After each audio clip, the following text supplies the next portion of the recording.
Welcome in, everyone, to another edition of the GSMC College Football Podcast, brought to you by the GSMC Sports Network. I'm your host, as always, Tommy Brzee. It is Friday, September 13th around here, and we have a great show for you today. A little bit of a chiller day on the side of previewing games this upcoming weekend, so let's get you updated on a lot of the news going on. We have the Pac-12.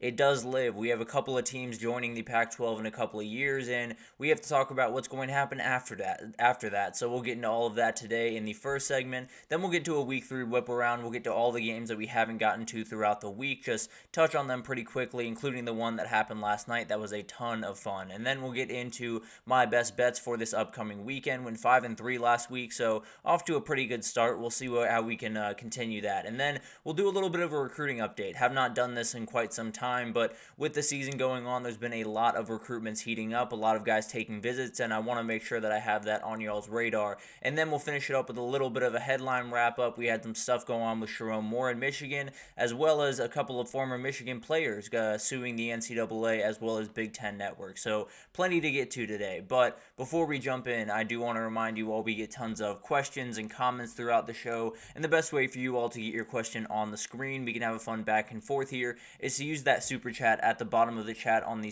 Sports Network page. Great way for you all to get involved in the show. Want this to be as interactive as possible, so utilize that super chat if you would like. And also, the GSMCpodcast.net page is still up and running if you would like to utilize that. So either of those work. Super Chat tends to be a little bit easier, but if you want to use the website, that is up and running as usual. But let's go ahead and jump into this. Oh my goodness, I apologize for the placement of that. But let's go ahead and jump into this Pac-12 news. There is so much stuff going on around realignment, but the Pac-12 does live. We have gotten the Pac-12 back, at least for the time being. It sounds like we are getting 4 teams added to the Pac-12. Boise State, San Diego State, Colorado State, and Fresno State are going to join the Pac-12 in 2026, it sounds. This was announced yesterday by the Pac-12, and now we got to figure out what comes next. But let's get into the details of this real quickly. Obviously, they got to pay for this. They're going to have to pay the Mountain West, I believe, around $113 million throughout this contract if they want to get these guys out of their contract just a little bit early. It's going to cost something like $14 million per team, and then you have a little bit of an extra fee because of how quickly it's happening. So they're going to use that little bit of a war chest they've built up from the other 10 teams leaving the Pac-12 to pay this debt. And it'll be really, really interesting to watch all of this unfold. And I think one of the big things here is, obviously, they got the 4 teams that they needed. When you talk about the Mountain West, those 4 teams are comfortably the biggest teams in that conference. They're comfortably the best teams in that conference. But when you look at the grand scheme of things, they still have to get to 8 for the NCAA to really recognize them as a conference. So we'll have to see how this kind of develops over time. But at the end of the day, I think in the ACC is someone, Anthony, that is going to have to think about this. You know, there are a lot of teams that are looking at the door, and they're going to have to think about some alternative measures, I suppose, and we'll talk about kind of a couple of teams that could come into the fray for the Pac-12 if the ACC starts to struggle. But as of right now, it seems like everything's kind of cooled down on the ACC front, so we'll see what happens. I think Clemson and Florida State are finding their way out. I just think it might take a little bit longer than we once thought. But getting into these 4 teams, obviously Boise State is the team that you would want. Boise State has been a part of the fabric of college football for quite some time and has a great athletic department as a whole. Is going to be a great addition and likely was the number 1 on this list, if I had to imagine, for the Pac-12. And then you had Colorado State, another great option, gives you a little bit more of a, Colorado presence, which is lovely. You have a Pac-12 versus Big 12 rivalry with Colorado, so definitely helps that as well. So it's going to be a really fun addition. I think that's a team that definitely adds a lot to this, and I think it's one of those that likely might have been on the chopping block if they could get UNLV into the room, but it sounds like that's not going, or it sounds like that might be a little bit harder to happen, at least in the short term, but we'll get to that here in a second. And then you got San Diego State. This is one of the most consistent products in terms of athletic department in the entirety of the Mountain West. They have a solid football program. Well, at least it has been in the past. The basketball program obviously is coming off a really remarkable run to the Final Four, and a lot of different things going on around there that this is a absolute no-brainer of a decision, frankly.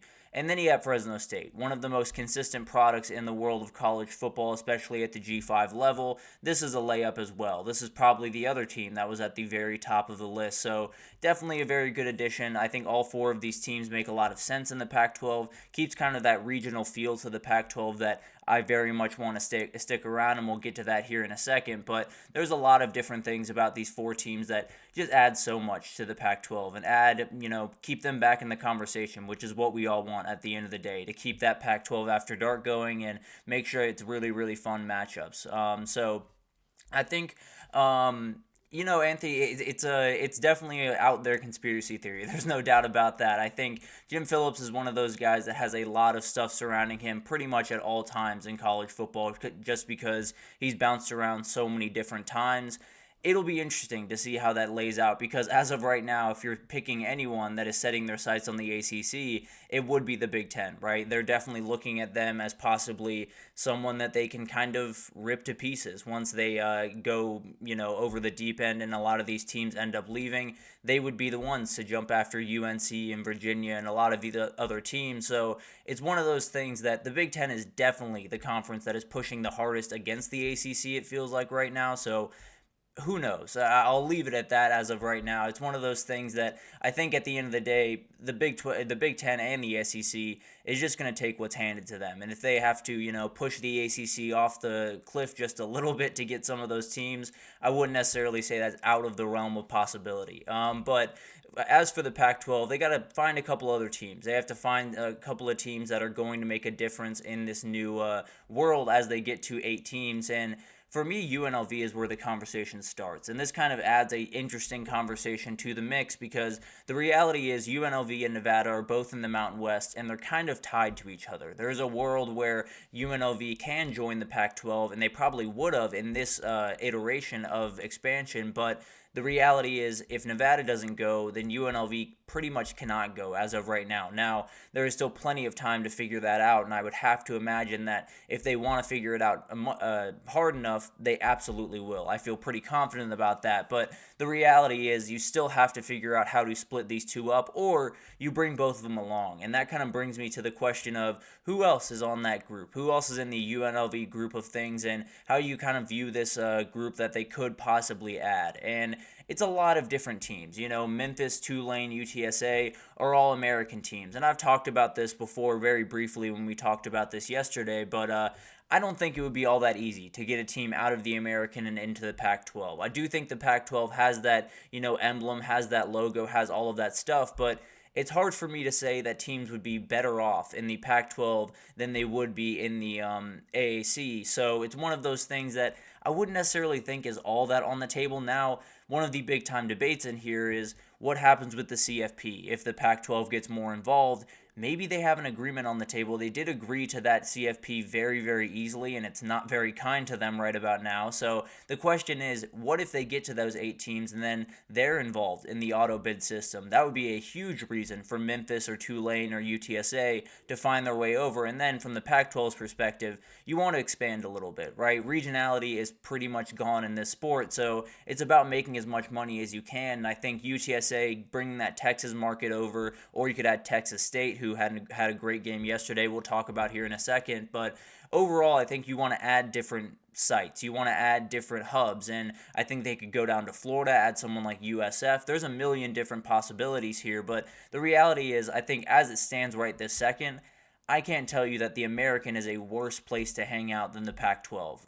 If the CFP stuff changes, then we're having a real conversation. But as of right now, I think Memphis, Tulane, and UTSA are plenty happy where they are. But then you have Cal and Stanford, the two ACC teams that used to be Pac-12 teams, and I think this would happen in the case that we were talking about, Anthony, in the case of possibly these disbanding, or the ACC kind of crumbling around itself and those teams just looking for a home. I think that's probably the reality where you'd see this, because it's going to cost way too much money to get them out of their contract right about now. So this is kind of like if Cal and Stanford are available, I expect them to be in the Pac-12. But as of right now, I don't expect them to be available until the end of that deal. But we'll see what happens, obviously. Definitely a lot of things that could go wrong or could go right in that scenario for the Pac-12, and we'll see. But overall, I think that one's a little bit further on in the future. And then you get to the West Coast teams, UNLV, Air Force, Wyoming, New Mexico, a lot of these teams that would be very good fits. I think I would start with UNLV, obviously.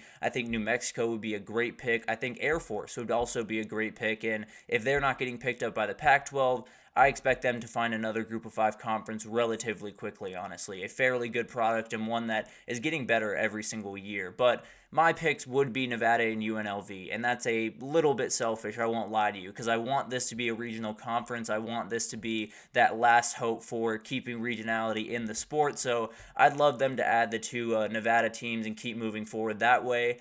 I don't feel necessarily great about both those things happening. I think UNLV is a real possibility down the road. I think right now Nevada is very far from what the Pac-12 wants. But I think, Anthony, when you talk about NDSU and South Dakota State, the issue is there is such a large gap that is really hard to see on the football field, obviously, just because how good those teams are.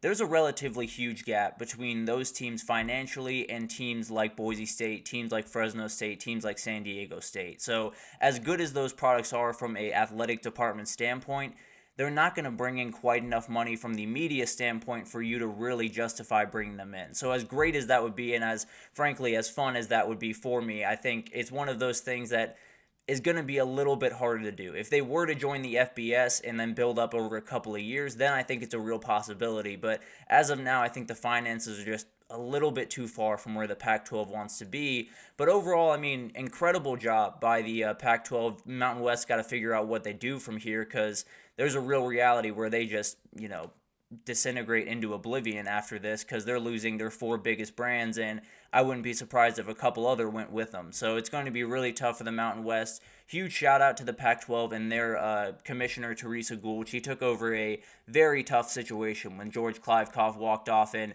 did an incredible job of rebuilding this conference, putting them in a position to succeed, and finally hitting the jackpot, adding a couple of teams that are going to be huge entities going forward. But you got to get 2 more teams, and then you got to find a media deal. Going to be very, very tough to do that, but if you can find a media deal that hits around $15 million per school, around that number, you might just be dubbed as a Power 5 program and have more of a power in those CFP discussions. So it's one of those things that they got their 4 teams, they've got the ball rolling. There is still so much work to go for the Pac-12. They have to figure out, who they're adding next, how they're getting to 8 teams. Then they got to figure out how they're getting a media deal. Then they got to figure out a lot of other stuff in terms of the playoffs. So this is a great start. No two ways about that. The Pac-12 has obviously gotten a start that they very much needed in this realignment world, and they came back from the dead in a lot of ways that I thought they were kind of done, and those 2 schools were just going to look for anything they could at this point.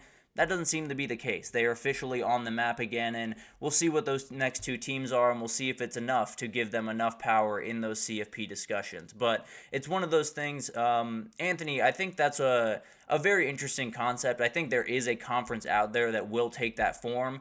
I think as many of them are trying to avoid that for as long as possible. And that will be a very interesting conversation as the House settlement and everything gets put into place and more bills come on the table for these guys. But as of right now, you have so many great moneymakers that are outside the Olympic sports space that it's going to be really hard to sell a lot of these big conferences on it. Now, if you go a little bit further down, then maybe you'll find someone that's a little bit less inclined to give up that money for football and put more into the Olympic sports. And frankly, I think that'd be kind of a really cool concept just to see how that would unfold. But we'll finish it off there for that segment. Definitely going to be an interesting thing to watch, and we'll keep you updated on all of the stuff as you need to know it. But let's take our first break here, and when we come back, we're going to do a little bit of a week 3 whip around. We've gotten to a lot of games this week, but haven't quite gotten to all of the ones I want to, so we'll touch on all of those right after this, so stick with us.